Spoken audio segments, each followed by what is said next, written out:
Ayan, isa nga pong malakas sa palakpak para sa ating Diyos na buhay at Diyos na tunay sa umagang ito. Amen po ba? Amen. So bago po tayo magsimula, atin po munang banggitin ang ating panunumpa sa mga oras na ito. Sabay-sabay po nating basahin. Ako ay narito ngayon upang mag-aral ng salita ng Diyos. Ang puso ko'y binubuksan, ang isip ko'y itinutuon. Ako ay makikinig at susunod sa salita ng Panginoon. Amen. Tayo pong lahat ay saglit na manalangin. Panginoon, maraming salamat po sa panibagong linggo na ibinigay niyo po sa amin. Tunay, Panginoon, katulad ng isang kanta, no other name like Jesus, O Lord, ang dapat naming mapapurihan sa mga oras na ito. Dahil ikaw po ang Diyos na nagbigay sa amin ng pag-asa. Ikaw po ang Diyos na nagbigay sa amin ng kalakasan. At ikaw ang Diyos na kailanman hindi po nagbago sa amin. Kaya Lord, sa amin pong paglapit sa umagang ito at pakikinig ng inyong salita, dalangin namin na ang aming mga puso't isipan ay pakalinisin niyo po.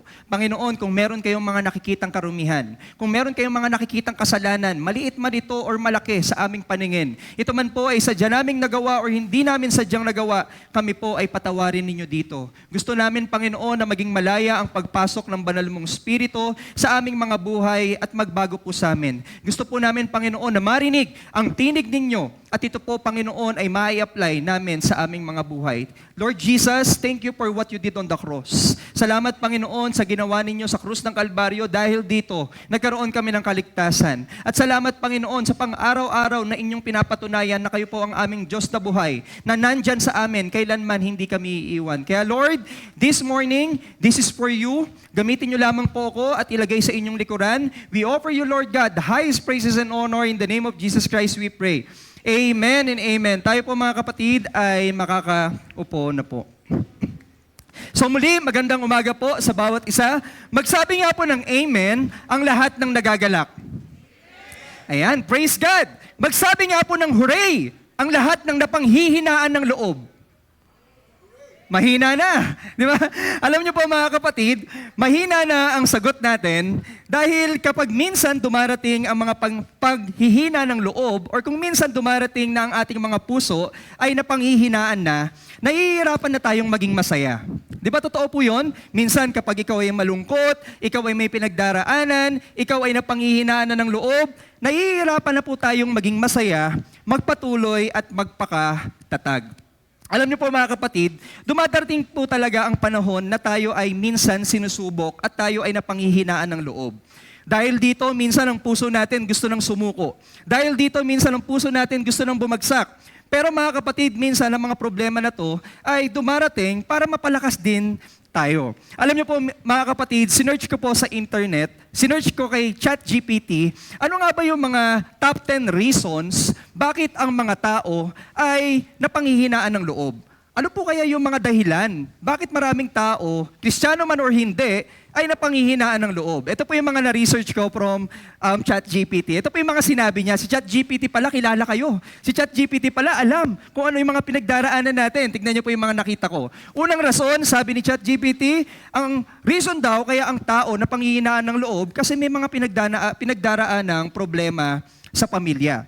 Di ba minsan kapag ikaw ay may problema sa pamilya, may pinagdaraanan ka, hindi mo kasundo ang inyong magulang or ang inyong asawa, napanghihinaan ka na ng loob na ipagpatuloy pa yung pagmamahal na ibinibigay mo sa kanila. Isa pa, meron pa, kabiguan sa pangarap. Marami kang pangarap na gustong ma-achieve, pero bakit hanggang ngayon parang hindi umuusad? Bakit parang hanggang ngayon hindi ko pa rin ito na-achieve or nakukuha? Isa pa, meron pang matinding pagod or burnout. Di ba ilan sa atin dito, sobra kong magtrabaho, sobra kong mag-aral, sobrang sipag dun sa lahat ng ating ginagawa na minsan nararamdaman na natin na napapagod na tayo or nababurnout. And because of that, mga kapatid, napapagod na yung puso natin. Napanghihinaan na tayo ng loob na magpatuloy pa. And some of us, mga kapatid, they didn't know ano ba yung direction ng kanilang buhay. Di ba, kawalan ng direksyon. Isa pa, pagkawala o kamatayan ng mahal sa buhay. Di ba, some of us here, maybe itong taon na to or mga nakaraang taon, nawalan ng isang minamahal or namatayan ng isang mahal sa buhay na matagal nating nakasama. At dahil dito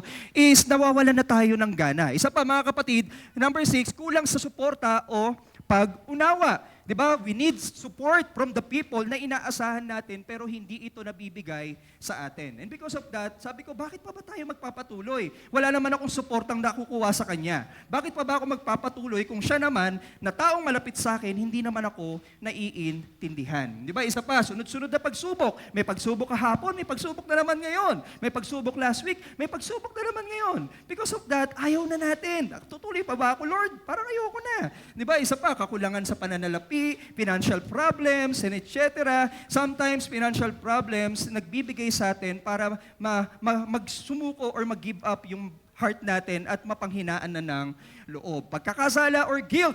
Di ba minsan nahulog tayo sa kasalanan, sabi natin, masipag akong Kristiyano, nagbabasa ako ng Biblia, nagpapatuloy ako, pero nahulog ako minsan sa kasalanan, parang, totoo ba talaga akong ligtas? Totoo ba talaga ako sumusunod sa Diyos? Parang wag na lang. Kasi baka mamaya niloloko ko lang ang sarili ko. Di ba napanghihinaan tayo ng loob and pakiramdam natin, minsan, iniwan tayo ng Diyos.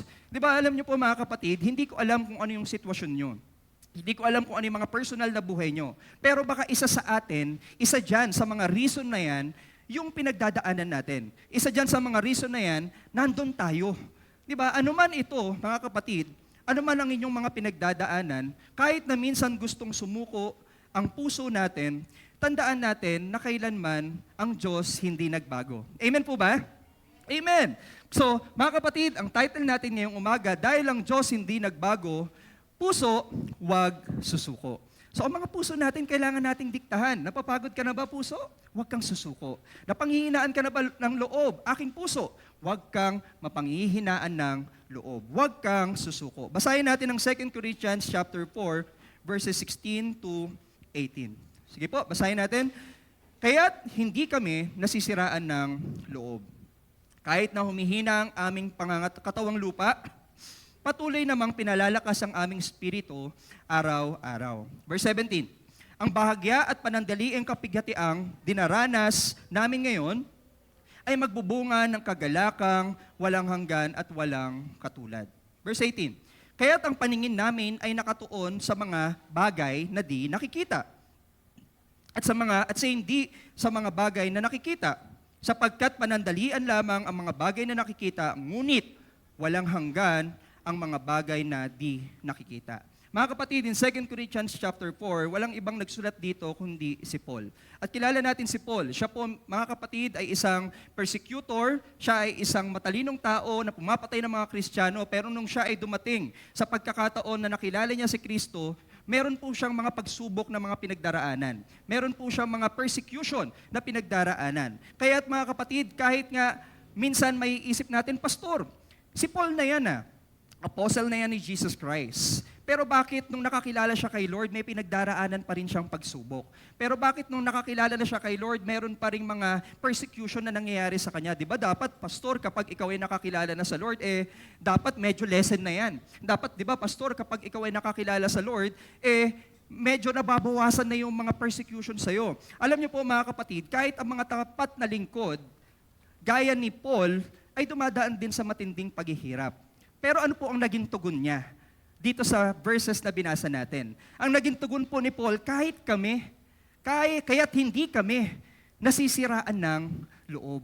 Diba sabi ni Paul, hindi kami nasisiraan ng loob. Kahit kami inuusig nila, kahit ano man yung nakikita naming sitwasyon na dapat sumuko na kami, kahit may dahilan naman para kami bumagsak, hindi kami nasisiraan ng loob. So pastor, paano nagawa ni Paul yun? Paano nila naisip yung mga ganong bagay? Paano po, mga kapatid? Ito po ang pag-aaralan natin ngayong umaga. Paano tayo mananatiling matatag kapag tayo'y napanghihinaan ng loob o ang puso natin ay malapit ng sumuko? So ano po ang mga dapat nating tandaan? Kapag ang puso po ay susuko, mga kapatid, puso, wag susuko, paano? Tandaan natin, mga kapatid, na hindi ka nag-iisa. Pakisabi nga sa katabi mo, hindi ka nag-iisa. Balikan po natin ang isang verse or dalawang verse. Bakit nasabi ni Paul, kaya't hindi kami nasisiraan ng loob? Bakit niya nasabi na hindi ako nag-iisa? Tingnan natin yung verse 8 to 9 ng 2 Corinthians chapter 4. Tingnan natin. Sabi diyan, mga kapatid, kabi-kabilaan ang pagpapahirap sa amin. Tingnan nyo na, kabi-kabilaan. Pag sinabing kabi-kabilaan, hindi lang sa harap, Hindi lang sa likod, hindi lang sa kanan, hindi lang sa kaliwa. Sa lahat ng nasa paligid nila, pagpapahirap ang nararanasan nila. Pagpapahirap ang binabato sa kanila. Sabi pa ni Paul, ngunit hindi kami nalulupig. Isa pa, sabi sa kanya, inuusig kami. Di ba? Tinutokso kami, pinipersecute kami, ngunit, sabi ni Paul, hindi pinababayaan. Ang tanong, Pastor, sino yung hindi nagpapabaya sa kanila?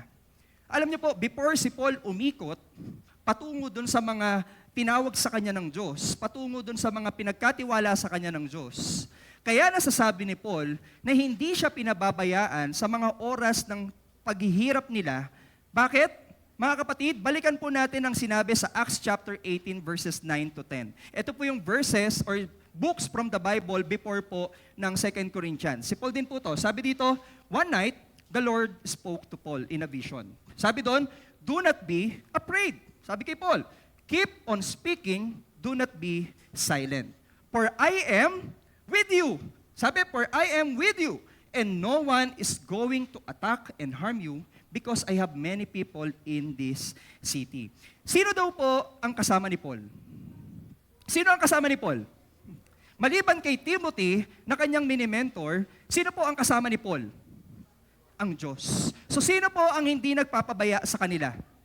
Si Lord mismo. Alam niyo po, si Paul ay hindi exempted sa problema. Pero sa kabila ng lahat ng yon, mga kapatid, hindi siya nawala ng pag-asa. Bakit? Dahil alam niyang hindi siya nag-iisa at kasama niya ang Diyos. Alam niyo po, ang sinabi ni Paul na hindi kami nasisiraan ng loob, hindi yun dahil malakas si Paul. Hindi ako nasisiraan ng loob. Yung sinabi ni Paul, hindi ako susuko. Hindi ako napanghihinaan ng loob. Ang puso ko hindi susuko. Hindi ibig sabihin nun, malakas si Paul. Ang ibig sabihin lang nun, mga kapatid, meron siyang Diyos na kasama sa bawat laban na daraan sa Kanya. Alam niyo po sa atin, tayo rin po na mga nandito, may Diyos po tayo na laging kasama at hindi tayo nag-iisa. Naniniwala po ba kayo doon? Pakisabi nga sa ulit sa katabi mo, hindi ka nag-iisa. Kung naniniwala tayo doon, mga kapatid, na tayo ay hindi nag-iisa, kailanman hindi tayo iniwan ng Diyos kahit nasan man tayo. Amen? Nasa problema ka, sitwasyon ka ng problema, hindi ka iniwan ng Diyos dyan. Nasa sitwasyon ka na ikaw ay inuusig, hindi ka iniwan ng Diyos dyan. Nasa sitwasyon ka na magulo ang inyong pamilya, hindi ka iniwan ng Diyos dyan. Nasa sitwasyon ka na bumagsak sa kasalanan at gusto mong tumayong muli, hindi ka iniwan ng Diyos dyan. Ang Diyos kailanman, hindi po talaga umalis sa atin, sa ating buhay. Di ba, maikukumpara nga daw ito sa isang anino ng isang tao. Ang anino natin, mga kapatid, kailanman, hindi sa atin nahihiwalay. Ano man ang oras ng araw, nandyan siya palagi. Alam niyo kung kailan lang tingin natin na iniiwan tayo ng Diyos? Kapag lagi tayong nag-i-stay sa kadiliman. Alam niyo kapag nag-i-stay ka sa kadiliman, hindi mo nakikita na nandyan ang Diyos. So don't stay doon sa darkness ng buhay mo. Stay doon sa light na binibigay sa iyo ng Diyos. Kahit maliit yan, kapag yan ay nakatutok sa iyo, makikita mo na meron kang aninong kasama. Ganun po ang Diyos sa atin. Hindi niya po tayo iniwan ni pinabayaan. Alam niyo po mga kapatid, sinearch ko from the Bible, sino yung mga characters na pinakitaan ng Diyos na kailanman hindi sila iniwan ni pinabayaan. Ito po yung mga characters from the Bible na pinakitaan ng Diyos na kailanman hindi sila iniwan. Si Jacob po, mga kapatid, si Jacob, hindi po siya iniwan ng Diyos. In Genesis 28:15, sabi doon, I am with you and will watch over you wherever you go. Tignan niyo yun ha, very personal si Lord. Sinasabi niya, I am. Ako ay kasama mo. I will go wherever you go. Sasamahan kita, saan ka man magpunta. God goes with us wherever we go. Isa pa, si Moises. Sabi doon sa Exodus 3:12, I will be with you. Di ba? Nung si Moises ay tinatawag para i-lead ang mga Israelita, ano sabi ng Diyos sa kanya? Don't worry, I will be with you. Alam niyo po, ang Diyos natin, nandyan palagi. We're not alone in what God calls us to do. Kung may mga pinagagawa sa iyo ang Diyos, hindi ka dyan nag-iisa.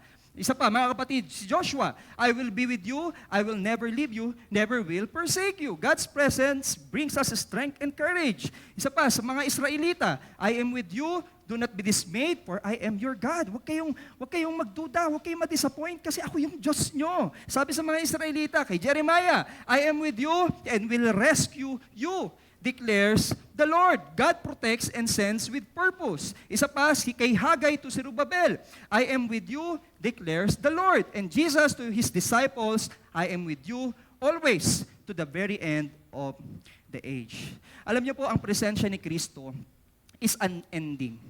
Kung sa ruler, merong limit ang sukat, ang presensya ng Diyos walang limit. Siguro kung bibilangan mo ilang ruler yung presensya ng Diyos sa atin, walang katapusang sukat ng ruler ang ipagdidikit-dikit mo para mapakita sa iyo at sa akin na hindi ka talaga iniwan ng Diyos. Pansinin niyo itong mga sinabi ng Diyos sa bawat characters from the Bible. Very personal, di ba? Sabi, I am with you. Alam niyo po, yung kapag sinabi ng Diyos, I am with you, yung I ng Diyos, ine-emphasize niya na ako ito. Ako yung Diyos na kasama mo. Hindi ibang tao.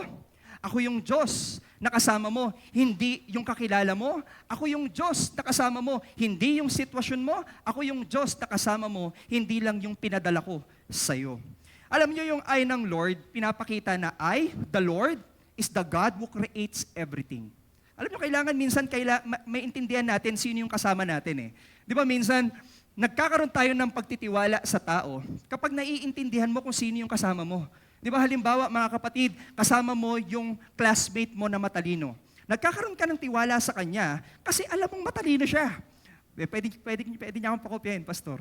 Hindi naman pangopya, di ba? Kasi alam mong matalino siya at alam mong tutulungan ka niya kapag magkakaroon kayo ng pagre-review sa eskwelahan. Kapag alam mo na ang kasama mo ay bigatin, halimbawa kasama mo si Manny Pacquiao, di ba? Alam mo na hindi ka magugutom kasi Manny Pacquiao yan. Di ba? Pakakainin ka. Di ba nagkakaroon ka ng pagtitiwala kapag ang alam mong kasama mo is someone na bigatin.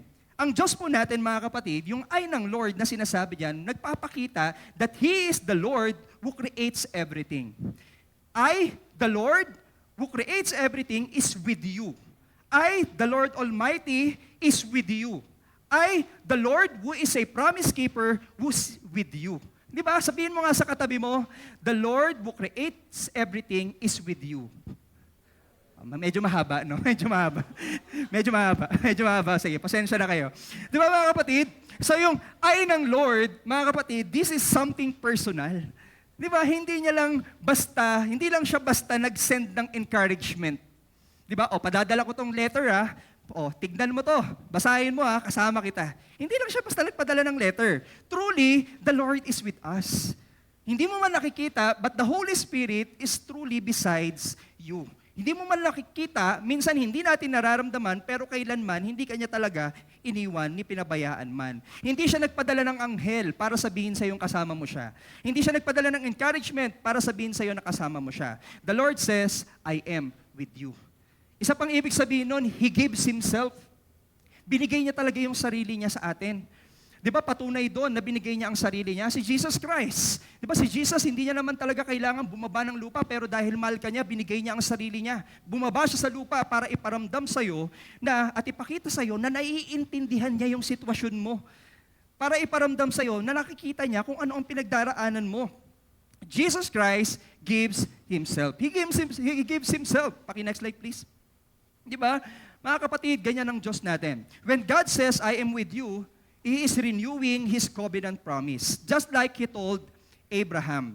Diba? Moses and Joshua. Sabi ng Lord, I will be with you. Ang ibig sabihin nun, you are mine, and I won't leave you. Diba yung sinasabi ng Diyos, I am with you, I will be with you, you are mine. Anak kita. Son kita, daughter kita. Tanggap ka na sa pamilya ko, ano man ang mga nangyari sa'yo from the past, from the present, and what will happen to you in the future, sabi ng Diyos, you are mine. And I will never leave you, never will forsake you. Ang sarap sa pakiramdam na marinig sa isang tao na kahit ano man ang nagawa mo, tinatanggap ka. Amen po ba? Lalo pa sa Diyos. Di ba?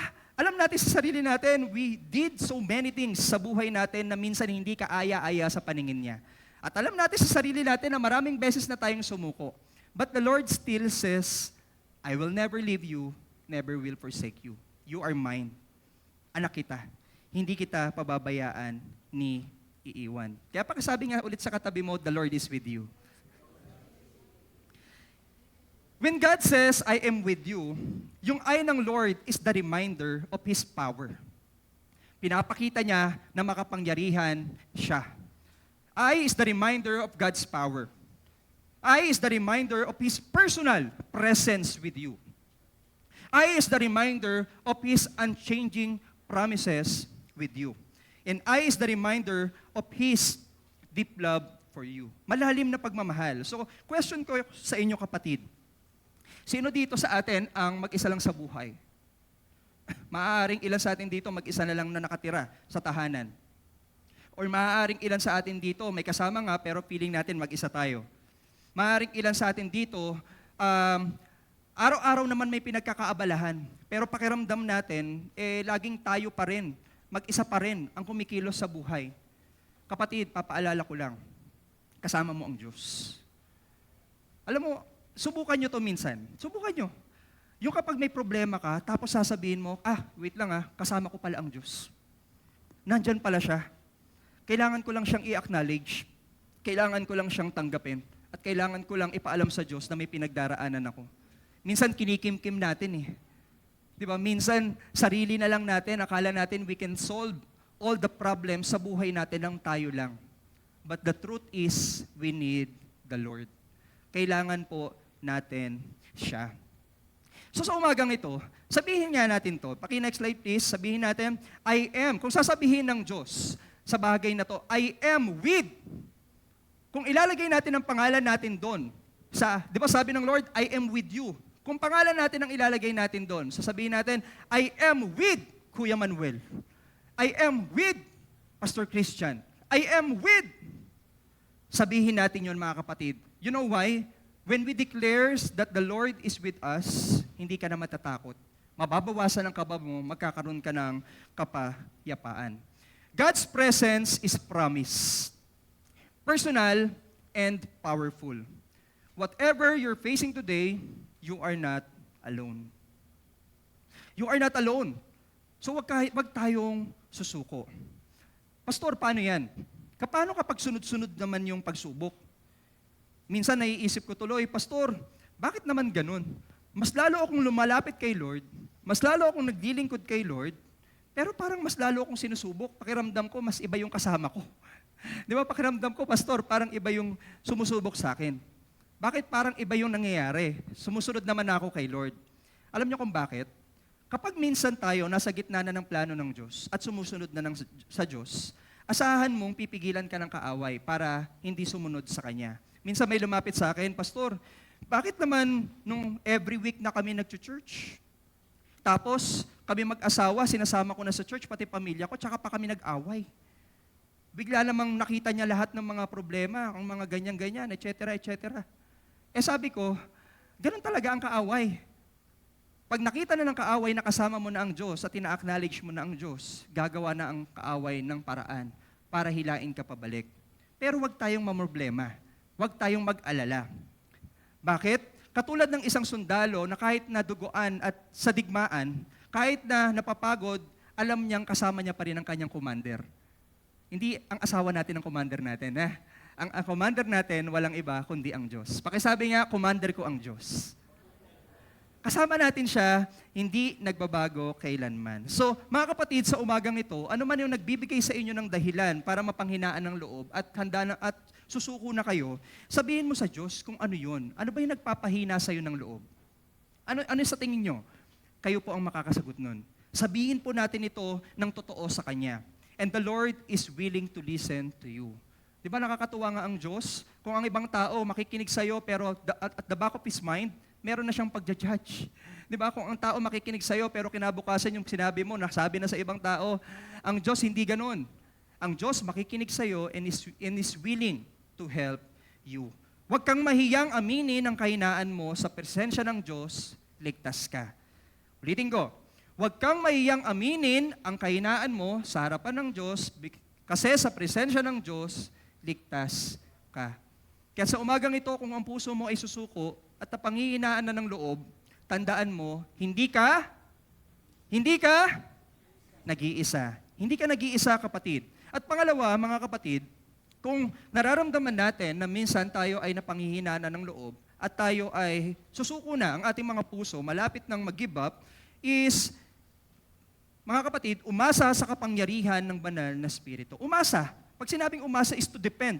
Pag sinabing umasa, ibigay. Pag sinabing umasa, wala kang ibang hahawakan kundi ang lakas ng Diyos. So tingnan natin ang 2 Corinthians 4:16. Tingnan nyo to. Bagaman, ang aming panlabas na pagkatao ay nanghihina.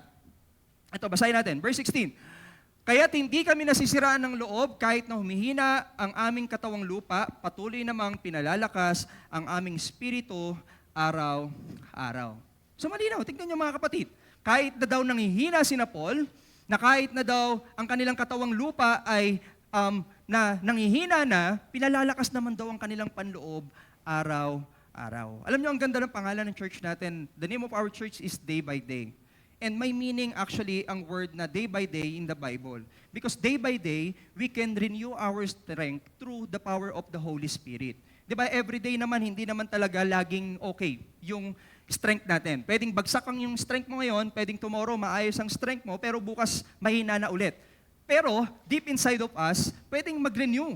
Deep inside of us, pwedeng lumakas muli. Ang katawan po natin ay nangihina, normal yan. May pagkakataon na malakas at may pagkakataon na hindi.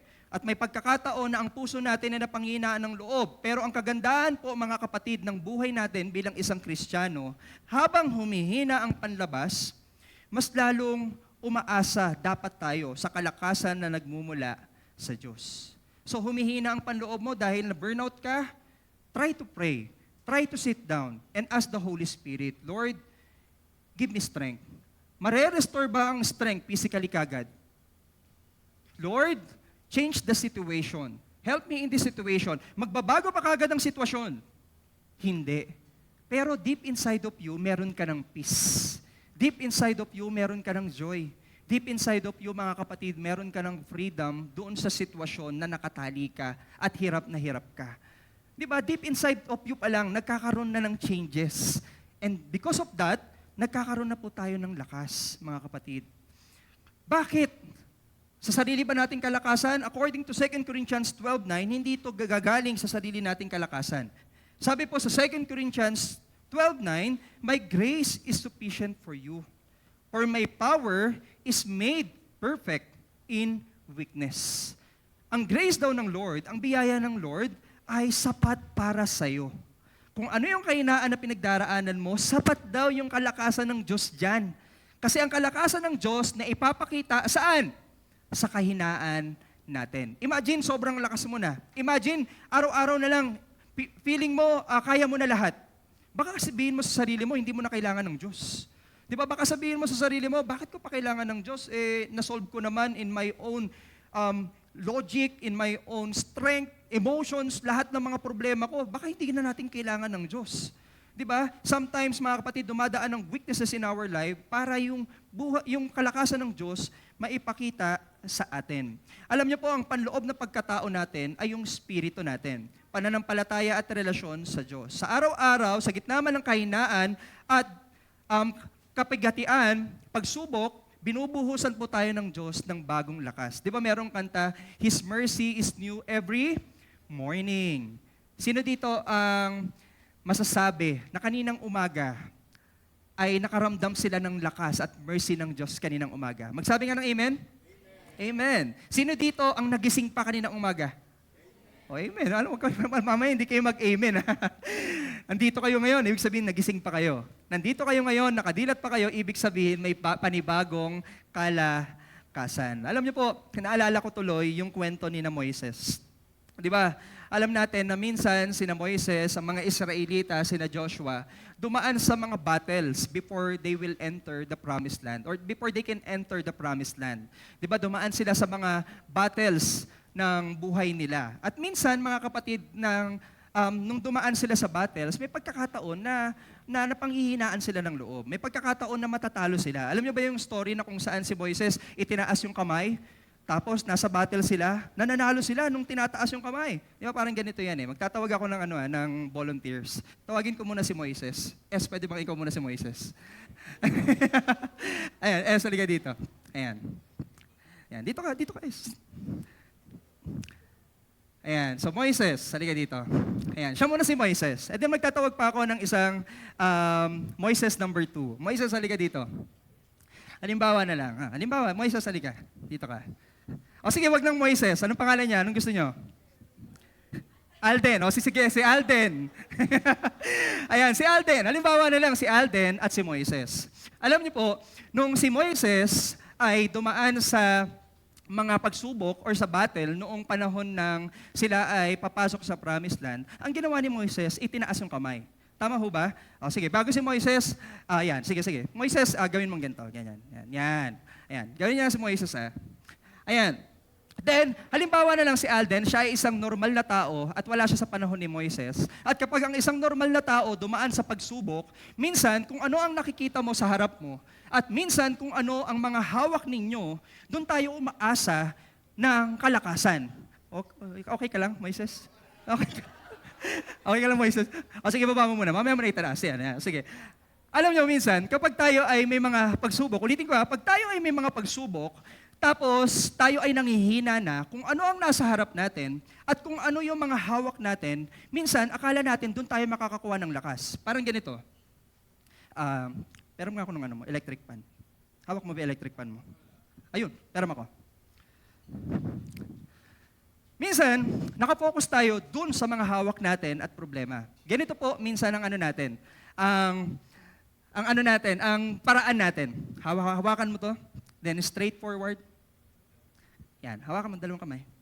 Yan, ganyan ka lang, Alden. Ayan. Then, minsan, kapag ikaw ay isang Kristiyano, or sumusunod sa Diyos, katulad ni Moises, kapag ikaw ay humaharap sa problema or battle, itinataas mo yung kamay mo. Kasi gusto mong manalo. Di ba? Ganyan. Wala siyang hawak na kahit ano, kasi ibinaba niya na lahat sa Diyos. Tingnan po natin yung verse. O, ganyan lang kayo Ganyan lang kayo. Tingnan po natin yung verse. Next slide please. Basahin natin ang Exodus chapter 17 verse 11. Yan, ganyan lang kayo. Kapag nakataas ang mga kamay ni Moises, nananalo ang mga Israelita. Kapag nakababa, nananalo naman ang mga Amalekita. Tignan niyo yun, nakataas ang kamay ni Moises, nananalo sila. Pag nakababa, natatalo sila. Tignan natin yung next verse. Tignan niyo. Tiisin mo yan, Moises. Nangawit na si Moises, kaya sina Aaron at Hur ay kumuha ng isang bato at pinaupuron si Moises habang hawak nilang pataas ang mga kamay nito hanggang sa lumubog ang araw. Alam niyo po kapag tayo lumapit sa Diyos, tapos meron kang pagsubok na pinagdaraanan or any battles that you are facing, the Lord will help you through the power of your Holy Spirit, through the power of the Holy Spirit. Not just that, He will also send people to help you para ma-strengthen at ma-overcome mo yung mga pinagdadaanan mo. Sino dito pwedeng si Aaron at si Hur? Aaron, halika dito. Ikaw muna. Ikaw muna si Aaron. Ayan. Ikaw si Hur, Gian, halika dito. Ayan. Palakpakan nyo naman sila. Di ba? May special participation. Dito ka, Moises. Diyan ka mo. Sherwin, huwag mo ipaba. Dito ka, Gian. Ayan. Hawakan nyo pataas yung kamay niya. Ayan. Dalawang kamay para hindi kayo mangalay. Ayan. Alam niyo po, kahit gaano katagal silang nakataas ang kamay, dahil walang hawak si Moises, at merong mga taong tumutulong sa kanya na pinadala ng banal na Espiritu, hindi sila basta-basta matatalo. Hindi sila basta-basta babagsak. Hindi sila basta-basta susuko. Bakit? Because the Holy Spirit is with them and the Holy Spirit brings people para makatulong ni Moises. Hindi lang yon. Tignan ito si Sherwin. Pagod ka na ba? Malapit na. Kaya pa? Kaya pa? O, sige, diyan ka hanggang mamaya. Alam niyo po, naniniwala ako na nangangalay na si Sherwin. Bakit? Kahit maliit to, di ba? And feeling natin, kahit maliit ito, magaan to. Alam niyo po, maliit or malaki, ang hawak ninyo, kung hindi naman yan galing sa Diyos na kalakasan, mapapagod at mapapagod kayo. Amen? Pero, wala kang hawak, inasa mo sa Diyos, itinaas mo sa Kanya, meron pang mga taong tumulong sa inyo, magkakaroon ka ng panibagong kalakasan at ma-overcome mo ang lahat ng pagsubok na darating sa inyo. Palakpakan po natin sila mga kapatid. Thank you, Moises. At Alden. Alam niyo po, gano'n na ang kalakasan na binibigay ng Diyos sa atin. Gano'n ang yung spirit ng banal na spirito na pwede niyang ipadala sa atin. So, ikaw, kapatid, napapagod ka na ba? Baka naman may hinahawakan ka, maliit man yan or malaki, na feeling mo, yan yung magkukos sa'yo para maging malakas. Baka mali yan, kapatid. Baka kailangan mo yung bitawan at itaas ang kamay mo at ipag-pray sa Diyos na tulungan ka niya. Alam niyo po, kailangan natin ng tulong ng Diyos. Pag wala ang tulong ng Diyos, expect na darating ang panahon na mapapagod ka. Di ba, pansin mo, nakaasa ka sa yaman mo. Dumating ang time, sasabihin mo, hindi pala to ang sagot. Nakaasa ka sa pagmamahal ng asawa mo. Hindi sabihin mo, hindi pala to sapat. Nakaasa ka sa mga pinagkakaabalahan mo. Sasabihin mo, hindi pala to sapat. Kailangan ko pala ng Diyos. Kapatid, be connected to God. We need this. Pag malapit ng isuko, itaas muli ang iyong kamay at isuko ulit lahat sa Diyos. May nabasa nga ako, minsan may mapakinggan ako, sabi niya, kapag malapit ka na sumuko, outward. Kapag nakakalimutan mo na ang Diyos, inward. Alalahanin mo daw lahat ng ginawa niya sa'yo. You will remember the things na ginagawa sa'yo ng Diyos. Pakisabi nga sa katabi mo, umasa ka sa Diyos. Kapatid, be connected to the Lord if you think you are already disconnected sa Kanya. Nararamdaman niyo ba, Pastor, feeling ko disconnected na ako sa Diyos eh. Ang tagal ko nang malayo sa Kanya. 4 weeks na akong di nakakapag-church. Pastor, ilang weeks na akong di nagde-devotion personally. Pastor, parang ilang beses na akong paulit-ulit sa paggawa ko ng kasalanan, I feel disconnected to the Lord. If you feel disconnected to the Lord, bumalik ka sa Diyos. Be connected to Him. Katulad ang ginawa ng Diyos sa story from the parable ng tatay, ang tatay, mga kapatid, tinanggap pa rin ang anak kahit na ang daming mga pinaggagawang kalokohan or ang daming mga pagsubok na kinaharap, tinanggap at niyakap niya pa rin. The Lord is still willing to accept you at ang Panginoon ay willing pa rin para mahalin ka at yakapin ka. Di ba? Be connected to Him. Para po yung isang cellphone eh. Sino dito ang gusto ng cellphone? Ayan, gusto natin, saminado, di ba? Ako rin, gusto ko ng cellphone. Di ba? Sumakit dibdib ko. Ayan, be connected to the Lord. Di ba parang isang cellphone, sino dito ang gusto ng cellphone? Alam ko marami sa atin gusto ng iPhone 16. Pakitignan niya ako ng next slide. Kapag ako may iPhone 16, bibigay ko sa inyo, tatanggapin nyo? Oo naman. Di ba? Pastor, hindi. Kasi may iPhone 17 na sa September. Di ba? Masyado ka na makaluma, Pastor. Di ba? Alam niyo po, tayo, kahit na meron tayong iPhone 16, or meron tayong iPhone 17, or iPhone 18, 19, 20, and so on, kung wala yung charger, hindi po yan gagana. Wala po yung lakas. Kung wala yung charger, at hindi connected sa source ng electricity, magagamit mo yan for the whole day, pero mauubos ang lakas niyan. Kailangan mo po ng charger. Kapag lobat ka na, hindi ka na gagana. Alam niyo, ganoon din tayo sa Diyos. Kapag disconnected ka sa Diyos, madali tayong mapagod. Madali kang malobat, madali kang madapa, madali kang mawala ng gana, at madali kang mawawala ng pag-asa, at maaaring mas madali kang sumuko. Be connected to the Lord. Pansinin niyo yung sinabi ni Paul, mga kapatid, araw-araw akong pinalalakas sa aking panloob. Araw-araw. Hindi lang isang beses, hindi lang one-time recharge. O Pastor, nag-recharge ako ngayong araw, nakinig ako sa'yo. Sabi mo, Pastor, hindi ako nag-iisa. Pastor, sabi mo, umasa sa kapangyarihan ng banal na Espiritu. So nag-recharge na ako, Pastor. Narinig ko na yung salita mo, narinig ko na yung salita ng Diyos, narinig ko na yung mga churchmate natin na nagbigay ng encouragement. Okay na ba yon? Ang connection kay Lord, hindi siya one-time recharge. Ang connection kay Lord, mga kapatid, ito ay araw-araw. Kung gusto mong lumakas sa gitna ng panghihina, kailangan mong manatili sa connection mo sa Diyos.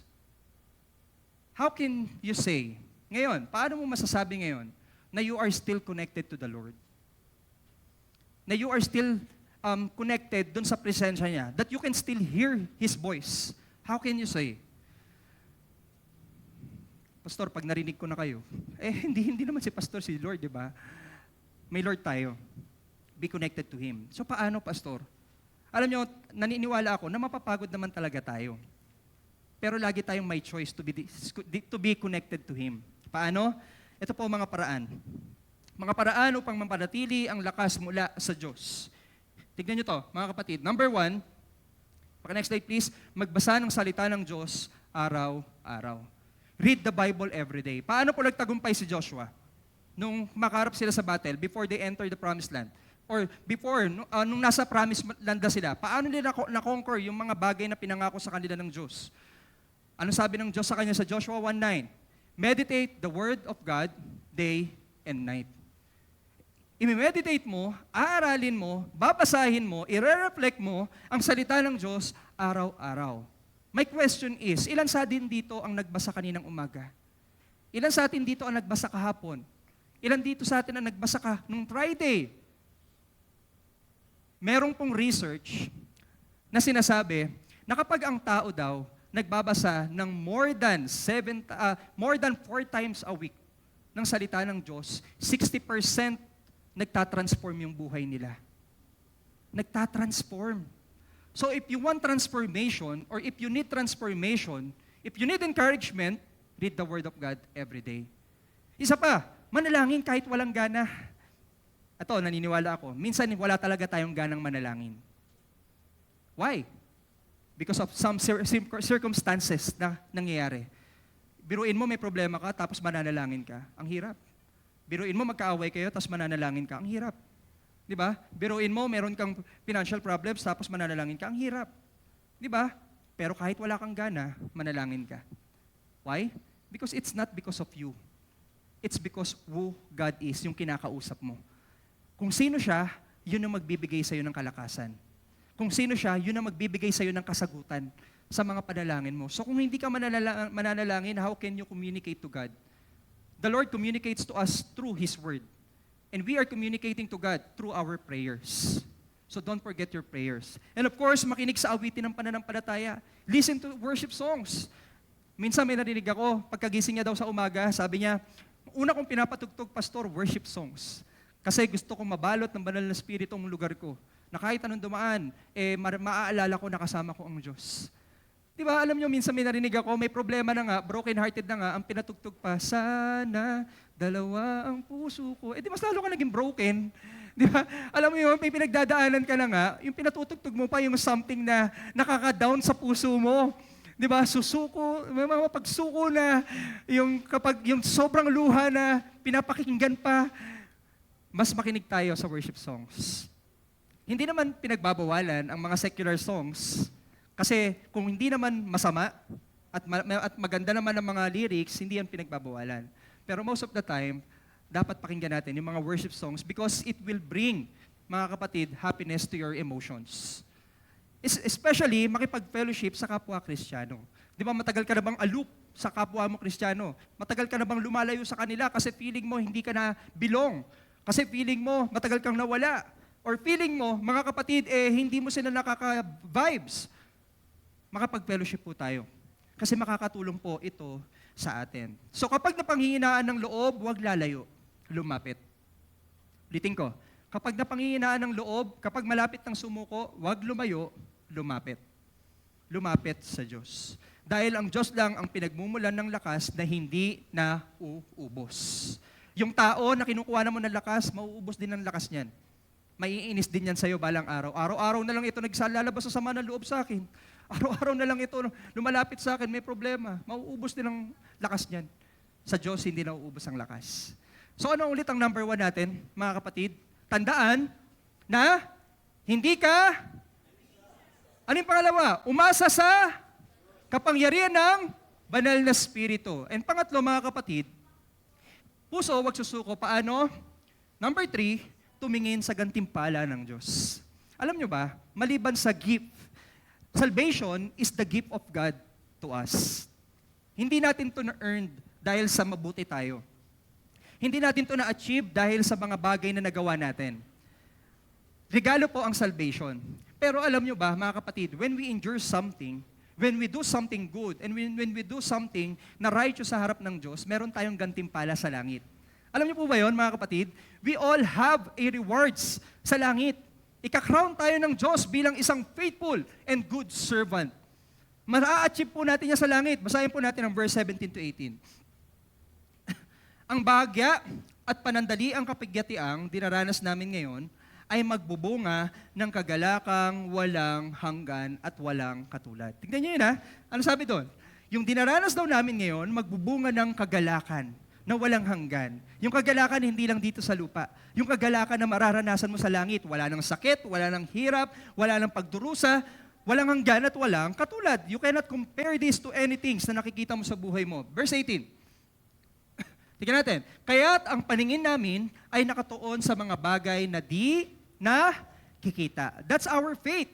Di ba ang faith natin mga kapatid, sabi doon, this is our hope to the things which we cannot see. Yung hindi natin nakikita. May mga pangako ang Diyos na hindi natin nakikita na mangyayari in the right time. So, at hindi sa mga bagay na nakikita. Sapagkat panandalian lamang ang mga bagay na nakikita. Tignan mo ulit yung katabi mo. Pakitignan. Yang katabi mo ngayon, yang hawak mo ngayon, yang meron ka ngayon, yang trabaho mo ngayon, lahat yan panandalian. Short lang yan. Sabi nga sa preaching last week ni Pastor Joe, because life is so short. That is true. Di ba? Maikli lang ang buhay. Lahat ng meron tayo dito. Ngunit, sabi dito, walang hanggan ang mga bagay na di nakikita. Yung bagay na hindi mo nakikita ngayon, yung ibibigay sa yung reward ng Diyos, not just the salvation, but also the joy that you can experience in heaven, the glorified body that you can experience in heaven, the worship na walang hanggang kasiyahan na mararanasan mo kasama ang Diyos, walang hanggan. Yung hindi ka na magkakasakit, yung hindi ka na mahihirapan, yung hindi ka na maiinis, hindi ka na magbubugnot, hindi ka na susuko, nasa langit na po lahat iyon. Sometimes kailangan nating tignan yung goal. Sometimes kailangan natin titigan yung reward, yung gantimpala ng Diyos. Bakit? Kasi nawawalan tayo ng motivation. Imagine, nag-aaral ka, pero hindi mo alam nag-graduate ka. Di ba nawawalan ka ng ganang mag-aral? Imagine, nagluluto ka, pero hindi mo naman alam na magugustuhan ng mga mahal mo sa buhay yung niluluto mo. Di ba mawawalan ka ng gana? Imagine, mga kapatid, na ikaw ay nagtatrabahong maigi, pero hindi ka pa sasahurin. Di ba sasabihin mo, bakit pa ako sumasahod? Ano to, TY? Ano to, thank you na lang? Di ba, tatama rin tayo. Kapatid, sometimes you need to focus on the reward na meron ng Diyos sa atin. Sometimes the reward, hindi natin basta lang mararanasan dito sa lupa. Merong mararanasan tayo dito sa lupa na blessings from the Lord. But yung reward in the heaven, this is something that you cannot compare dun sa blessing sa lupa. Because it is eternal. Alam niyo po mga kapatid, masakit at mabigat ang mga posibleng mangyaring pagsubok sa atin. Or mga maging dahilan ng pagsuko natin. Maaaring ikaw ay nandun na sa edge. Kumbaga, nandito ka na, tatalon ka na lang, pero tandaan mo, mga kapatid, sabi ni Pablo, ano sabi ni Pablo dyan? Ni Paul, yung magaan ang kapighatian. Magaan at panandalian lang daw yung mga mararanasan natin dito kumpara sa walang hanggang gantimpala na pwede nating maranasan sa langit. Alam niyo ba yung buhay natin dito? Kung ikukumpara natin ito sa butil ng buhangin sa dagat, ganito lang po yan, tingnan nyo. Ito lang ang buhay natin. Baka nga hindi lang yan isang palad ng kamay mo. Baka nga isang butil lang talaga ng buhangin ang buhay natin. Pero yung butil ng buhangin sa buong mundo, hindi natin mabibilang. It is eternal. Yung buhay mo sa langit, focus on that. Hindi naman ibig sabihin maging complacent ka sa lupa. Pastor, wala na akong gagawin na. Hindi. Pagkabutihin mo pa rin dito sa lupa, gawin mo ang tama, righteous sa harap ng Diyos because there is a reward in heaven. Mga kapatid, sa buhay natin ngayon, katulad ng sabi ko sa inyo kanina, meron tayong 10 binanggit na mga rason na pwedeng posible na maging dahilan ng pagsuko mo. Ang tanong, saan ka nakafocus? Nakafocus ka ba dun sa problema o nakafocus ka dun sa kayang ibigay sa iyo ng Diyos sa langit? At pwede niya nang ibigay dito sa lupa. Kung i-check natin ang heart mo, kung imamagnifying glass ko yung puso mo ngayon, pwede ko ba minsan buksan yung mga puso natin? Siyempre, hindi ko magagawa yun. Di ba? Kung imamagnifying glass ko yung puso nyo ngayon, ano yung pinagpofokusan mo ngayon? Number 1 ba si Lord dyan? Number 2 ba si Lord? Number 3 ba si Lord? Sino yung nasa loob? Number 1 ba yung solusyon mo na pang sarili mo dahil sa tingin mo, sagot yung solusyon mo sa mga problema mo? Or number one yung solusyon na pwedeng ibigay ng Diyos? At number one din ba yung reward na ibinigay sa iyo ng Diyos? Kapatid, sometimes we need to check our hearts. Kasi bakit? Baka minsan nadideceive na tayo ng puso natin. Sabi sa Biblia, our hearts is deceitful. Baka minsan nadideceive niya na tayo. Kung hindi si Lord ang nakapokus dyan sa puso mo, make the Lord number one in your hearts. Ilagay mo siya sa sentro. Ilagay mo siya bilang number one sa'yo. Kapatid, sa umagang ito, ilan sa atin dito ang malapit ng sumuko? Ilan sa atin dito ang puso malapit ng sumabog? Ilan sa atin dito, punong-puno na ng sama ng loob ang ating mga puso? Panahon ulit ito para isuko mo ulit lahat yan sa Diyos. Panahon ulit ito para ilabas ulit lahat yan sa Diyos. Huwag kang tumingin sa hirap ngayon, kapatid. Tignan mo ang gantimpala mo bukas. Panandalian lang ang sakit, pero ang walang hanggang biyaya ng Diyos, ito po ay ibibigay niya sa atin sa tamang panahon. Kapatid, kapag napanghihinaan ka ng loob, pag malapit ka na sumuko, huwag kang mawawala ng pananampalataya. Maaring manghina ang katawan, pero ang espiritu ay pinalalakas ng Diyos araw-araw. Katulad ng sinabi sa Isaiah chapter 40 verse 31.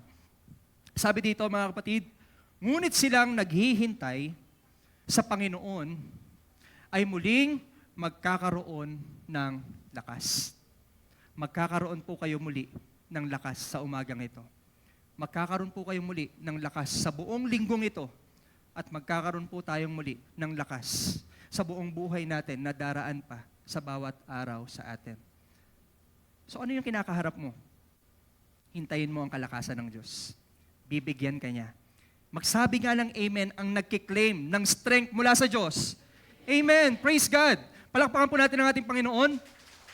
Ang Diyos lamang po ang magbibigay ng kalakasan sa atin. Ang Diyos lamang po ang magbibigay ng kapayapaan at pag-asa sa atin na hindi na tayo muling susuko. Tayo po muli ay manalangin. Tayo po ay magwakas sa panalangin. Panginoong Diyos, maraming salamat po sa umagang ito. Thank you, Lord, dahil pinaalala mo sa amin that we are not alone. And thank you, Lord, dahil pinaalala mo sa amin na pwede kaming humingi ng lakas na nagmumula sa inyong muli. At thank you, Lord, dahil ipinaalala mo that the reward is not only dito sa mundo. Ang reward pwede namin matagpuan at makamit sa langit. Panginoon, ano man po ang pinagdadaanan ng aking mga kapatiran, dalangin ko ang pagpapalakas mo sa kanilang mga puso. Dalangin ko, Panginoon, ang pagpapatibay mo sa kanilang mga pananampalataya sa inyo. At dalangin ko, Panginoon, na ano man ito, hindi kami aasa sa sarili naming lakas. Aasa kami sa kung ano ang kaya mong ibigay. At aasa kami na meron kaming Diyos na kailanman hindi kami iniwan ni pinabayaan man. Kapatid, ano man ang mga kinakaharap mo ngayon, katulad ng binanggit natin kanina, ang Diyos ay handang yakapin kang muli. Ang Diyos ay handa kang tanggapin muli. At ito muli ang pagkakataon na ibuhos mong muli ang inyong puso sa Kanya. At ibalik mo muli ang devotion mo, ang passion mo, at ang inyong obedience sa Diyos. Lord, I pray na ang mga puso ng aking kapatiran ay mapuno ng pagmamahal na nagmumula sa inyo. Na ang puso ng aking mga kapatiran, Panginoon, ay mapuno ng kagalakan at kapayapaan na ikaw po ang nagbibigay. O Lord, talk to them. Touch their hearts, O Lord God. Fill their minds. And I pray, Lord God, na ang kanilang kalakasan na minsan nangihina ay ma-restore ng kalakasan na nagmumula sa inyo. Thank you, Lord God, for what you did on the cross. Thank you, Lord God, for letting us experience that you want us personally na magkaroon ng relationship sa inyo. And thank you, Lord God, for you are there, never leaving us, never will forsake us. We offer you the highest praises and honor. In the name of Jesus Christ we pray. Amen and amen.